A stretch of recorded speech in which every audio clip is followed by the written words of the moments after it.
જય શ્રી કૃષ્ણ મિત્રો. શું મિત્રો તમે ક્યારે એવું અનુભવ્યું છે કે આખો દિવસ કામ કર્યા પછી આમ શરીરની અંદર એક અજીબ પ્રકારનો થાક લાગતો હોય? સવારે ઉઠો ત્યારે પાછો એ જ થાક વર્તાય, શરીરની બેટરી જાણે કે ડાઉન થઈ ગઈ હોય. તો આજે હું તમારી સાથે એક એવા રહસ્યો શેર કરીશ કે જેણે મારે જીવનને પૂરેપૂરું બદલી નાખ્યું છે. તો વિડીયોને અંત સુધી જોજો. મિત્રો, દરેકના જીવનમાં સ્વાસ્થ્યના નાના મોટા પડકારો તો આવતા જ હોય છે, પરંતુ મેં મારા જીવનની અંદર એવા ફેરફારો કર્યા છે નાના નાના કે જેના કારણે હું ખરેખર અત્યારે ખૂબ શાંતિથી અને સુખેથી રહી શકું છું. આ ફેરફારે જાણે કે મને ફરીથી રિચાર્જ કરી દીધી છે. આજે આપણે વાત કરીશું પ્રકૃતિના એક એવા ઉપહાર વિશે કે જે આપણી બધાની આસપાસ તો છે, પરંતુ આપણે તેને સાવ ભૂલી ગયા છીએ. તે ઉપહાર છે ગ્રાઉન્ડિંગ, એટલે કે ખુલ્લા પગે ખુલ્લી જમીનમાં કે ઘાસ પર ચાલવું. તે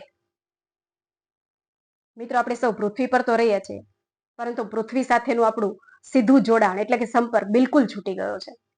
પગરખાની શોધ માણસ જાત માટે વરદાન સાબિત થઈ છે. દરેક લોકો તેને પહેરતા હોય છે અને પહેરવી પણ જોઈએ, પણ દિવસમાં ફક્ત 10 થી 15 મિનિટ આપણું જોડાણ આ ભૂમિ તત્વ સાથે ડાયરેક્ટ થવું જોઈએ, જે આપણા માટે ખૂબ હિતકારી છે. વિજ્ઞાન કહે છે કે આમ જમીન મુક્ત ઇલેક્ટ્રોનથી ભરેલી છે. તમે વિચારો કે તમારો મોબાઈલ ફોન ડેડ થઈ જાય તો તમે શું કરો? એને ચાર્જર સાથે જોડો છો ને? બસ એ જ રીતે આ પૃથ્વી એ આપણા શરીરનું સૌથી મોટું ચાર્જર છે. જ્યારે આપણા પગના તળિયા જમીનને અડે છે ને, ત્યારે પૃથ્વીના તે ઇલેક્ટ્રોન આપણા શરીરમાં પ્રવેશે છે.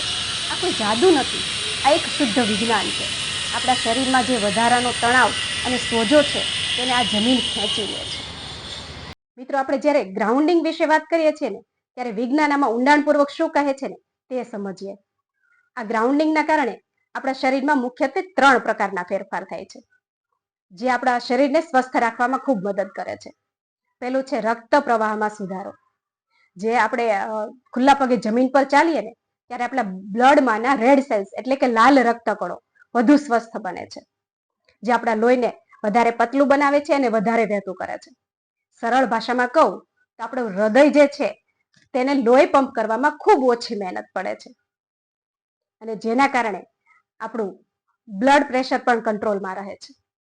બીજું છે બાયોલોજિકલ ક્લોક. શું તમને રાત્રે ઊંઘ નથી આવતી? તો મિત્રો, આ ગ્રાઉન્ડિંગથી આપણા શરીરની અંદર જે કાર્ટિસોલ એટલે કે તણાવ અને સ્ટ્રેસના હોર્મોન હોય છે ને, તેને સવારમાં ઊંચું અને રાત્રે નીચું રાખવામાં મદદ કરે છે, કે જેના કારણે આ પૃથ્વી સાથે જોડાવાથી આપણું શરીર કુદરતી ઘડિયાળ મુજબ જ કામ કરવા લાગે છે, અને તેનાથી આપણું શરીરમાં જે ફેરફાર થાય છે એટલે એના કારણે આપણી ઊંઘમાં જાદુઈ સુધારો થાય છે. ત્રીજું છે ઇમ્યુન સિસ્ટમ. જ્યારે આપણા શરીરમાં નાની મોટી ઈજા થઈ હોય કે સોજો થયો હોય ને, ત્યારે આ ગ્રાઉન્ડિંગ આપણા વ્હાઇટ બ્લડ સેલ્સ એટલે કે શ્વેત કણોને વધુ સારી રીતે કામ કરવા માટે મદદ કરે છે, જેનાથી આપણી ઇમ્યુનિટી સિસ્ટમ બુસ્ટ થાય છે, અને એના કારણે તો ઘાવમાં જલ્દી રૂજાઓ આવી જાય છે. મિત્રો, આપણા વડવાઓ પણ કેવા જાણ્યા જ્યારે આ પ્રયોગનો ઉપયોગ કરી લેતા હતા, કે પહેલાના સમયમાં જો નાનું મોટું વાગ્યું હોય ત્યારે ભીની માટીનો પાટો બાંધતા હતા, ખરું ને? આ માત્ર આદત નથી, આ આપણા શરીરના દરેક કોષની રિપેરિંગ સિસ્ટમ છે.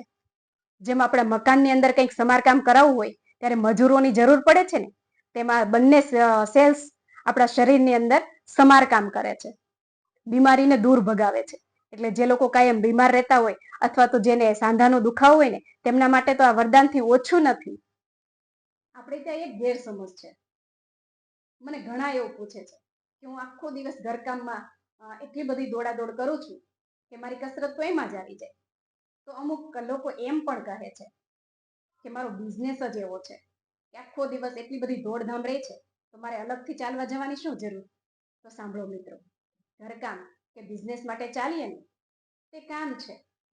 તેમાં આપણા મન પર સતત એવો ભાર રહે છે કે આ કામ ક્યારે પૂરું થશે. જ્યારે ગ્રાઉન્ડિંગ માટે ચાલીએ ને, તે ધ્યાન છે. ઘરકામમાં ચાલીએ અથવા બિઝનેસમાં ચાલીએ ને, તો તેનાથી થાક લાગે છે. જ્યારે ગ્રાઉન્ડિંગ માટે ચાલીએ તો તેનાથી આપણને ઉર્જા મળે છે, અને આ બંને વચ્ચે જમીન આસમાનનો તફાવત છે. જો આના વિશે સમજાવવા બેસું ને મિત્રો તો કલાકો નીકળી જાય, પરંતુ આપણે અહીં ફક્ત તેનો સાર જ સમજીશું. ગ્રાઉન્ડિંગ એટલે માત્ર કસરત નહીં, ગ્રાઉન્ડિંગ એ તો કુદરતી અહેસાસ છે. તમારા પગને ભીની માટી અથવા તો ઘાસની ઠંડક અનુભવવા દો. જો તમને કંઈ ચાલવામાં તકલીફ છે, પગમાં આર્થરાઇટ્સ છે કે બીજો કોઈ પ્રોબ્લેમ છે ને, તો તમે બગીચામાં બેન્ચ પર બેસી જાઓ અને તમારા ખુલ્લા પગને જમીન પર મૂકી રાખો. આને સિટિંગ ગ્રાઉન્ડિંગ કહેવાય છે. આના પણ એટલા જ ફાયદા છે. મિત્રો, આયુર્વેદ કહે છે કે આપણા પગના તળિયાની અંદર આખા શરીરના પોઈન્ટ્સ આવેલા હોય છે. જ્યારે આપણે ખુલ્લા પગે જમીન પર ચાલીએ છીએ ને, ત્યારે આ કુદરતી રીતે જ આપોઆપ એક્યુપ્રેશર થઈ જાય છે, જે તમારા હૃદય, લીવર અને કિડનીને ઉત્તેજિત કરે છે. ઘણા લોકો એમ પણ પૂછે છે કે જમીન ગંદી હોય, તેમાં જમ્સ રહેલા હોય, તેનાથી ઇન્ફેક્શન લાગી જાય, તેનું શું? તો મિત્ર, આ બાળકને જુઓ, તે મારા દેરનો દીકરો છે અને કેવો માટીમાં રમી રહ્યો છે.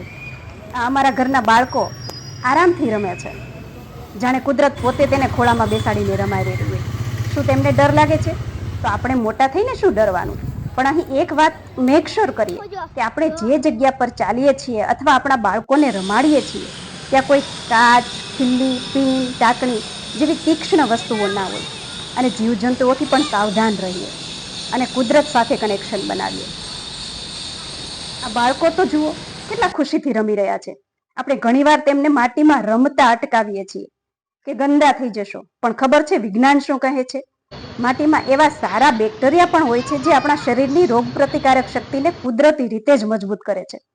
આજે આપણે બાળકોને ફોન પકડાવી દઈએ છીએ, પણ જો તેમને આ માટીનો સ્પર્શ મળે ને, તો તેને બીમાર પડવાની શક્યતાઓ ખૂબ ઓછી હોય છે. મિત્રો, અહીં હું તમને મારા વિશે જણાવું તો મારા બંને પગમાં આર્થરાઇટ્સ છે. હું લાંબુ ચાલી નથી શકતી.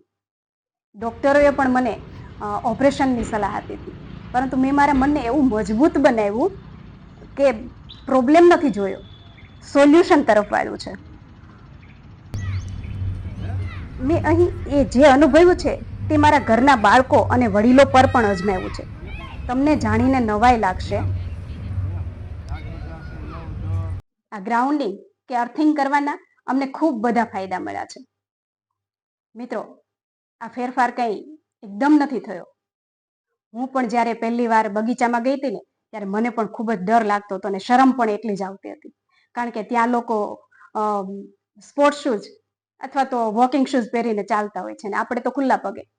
કેવી શરમ આવે. પરંતુ આજે છેલ્લા 1 વર્ષ પછી સમજાય છે કે જો આ વસ્તુ શરૂ ન કરી હોત ને, તો આ ફેરફાર શક્ય જ ન બન્યો હોત. મિત્રો, આ જુઓ મારા કાકાજી સસરાને. તેઓ બગીચાની અંદર આરામથી ફરી રહ્યા છે.